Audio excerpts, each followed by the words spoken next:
pagi, apa kabar anak-anak hari ini? Semuanya sehat ya? Sehat kan? Ya, puji Tuhan.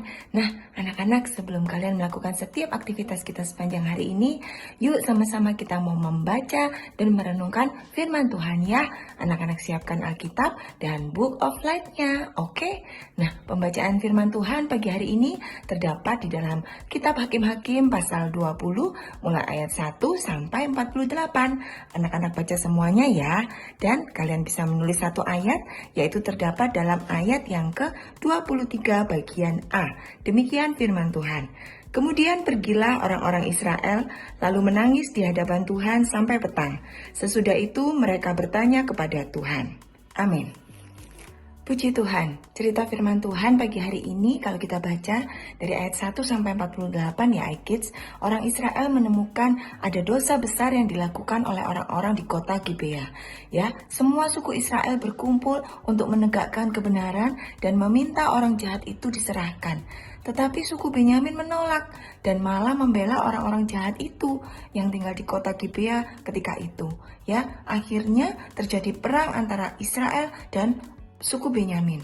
Israel 2 kali kalah karena mereka hanya mengandalkan kekuatan mereka sendiri. Tetapi pada hari yang ketiga, mereka berdoa, berpuasa, dan sungguh-sungguh meminta tolong kepada Tuhan.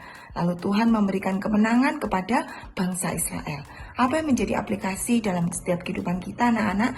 Yang pertama, jangan membela yang salah. Nah, kalau ada teman berbuat nakal atau jahat, jangan ikut-ikutan atau membelanya. Kita harus berani berkata yang benar. Yang kedua, selalu minta tolong pada Tuhan. Kadang kita merasa kuat atau pintar sendiri ya, tapi Tuhan mau kita datang kepadanya melalui doa-doa kita. Kalau kita melibatkan Tuhan, maka Tuhan akan menolong kehidupan kita semuanya. Yang ketiga, dosa itu punya akibat anak-anak. Orang Benyamin ketika itu keras kepala, ya. Dan akhirnya banyak yang celaka. Kita belajar bahwa kalau terus membandel dan tidak mau taat, akibatnya bisa merugikan diri kita sendiri. Dan yang keempat, kita harus bersatu anak-anak. Ya, semua suku Israel bersatu untuk melakukan yang benar. Anak-anak juga demikian, kita perlu belajar kompak dengan teman, saudara, atau keluarga kita untuk melakukan hal-hal yang baik. Nah, begitu banyak ya pesan firman Tuhan kepada kita semuanya pagi hari ini.